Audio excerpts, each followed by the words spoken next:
My phone vibrates across the glass desk, my father's name flashing for the 5th time.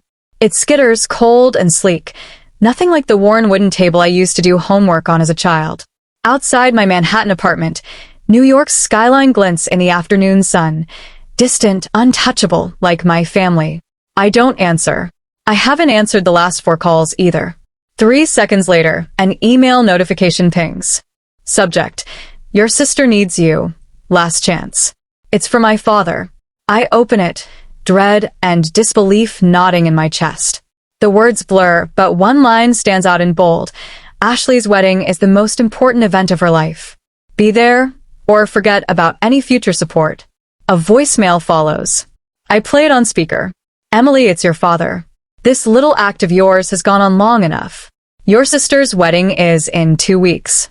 If you can't put aside your issues for Ashley's moment, don't count on us for anything else. I laugh, quiet and bitter. They only remember me when they need me. Growing up in the Parker household was like living in a spotlight I was never allowed to step into. Ashley, my younger sister, was the star, always the sun, the center of our family's orbit.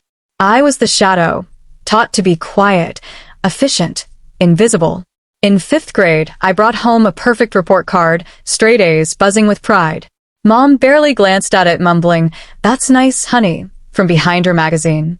That same evening, Ashley walked in with the participation ribbon from her school play. The living room erupted in applause. Did you hear her project her voice? Dad beamed. She was the best one up there. I sat on the stairs, clutching my report card, watching the celebration unfold without me. It was always like that. In 10th grade, I won 1st place at the regional science fair for a project on local water quality. The principal handed me the award, saying, "Your parents must be proud." I smiled and nodded, but their chairs were empty. They were at Ashley's soccer game. She scored 1 goal. They talked about it for weeks. Senior year, I got a full scholarship to the University of Chicago. My hands shook as I opened the letter. Mom's forehead creased with worry. Chicago? That's so far. Ashley might feel bad if you go while she's at community college. Dad didn't look up from his newspaper. We discussed this. You'll stay local. End of story. I didn't argue. I'd learned that arguing was futile.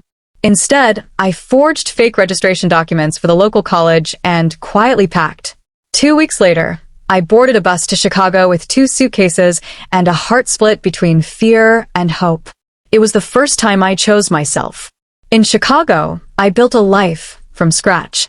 I worked part-time, studied late, and graduated top of my data science class.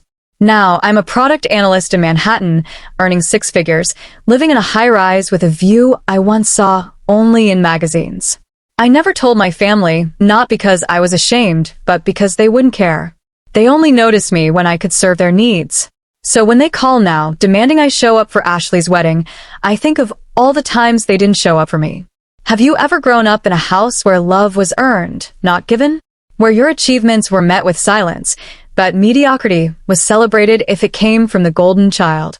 That kind of upbringing doesn't leave scars, it leaves blueprints. When I left home, they thought I was moving into dorms at the local state university, 20 minutes away. I let them believe that, leaving a fake class schedule in plain view.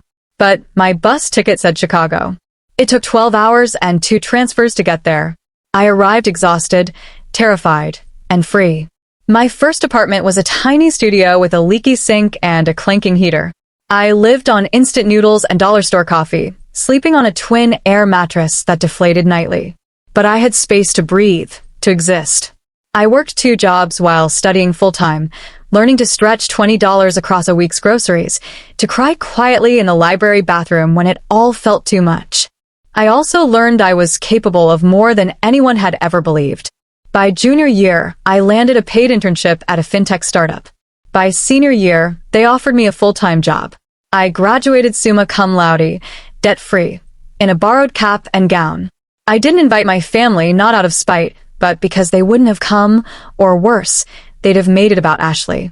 I celebrated with friends, my chosen family, eating pizza, and dancing in my apartment hallway. That night, I looked in the mirror and saw a woman who had defied every low expectation, who didn't need their validation to know she mattered.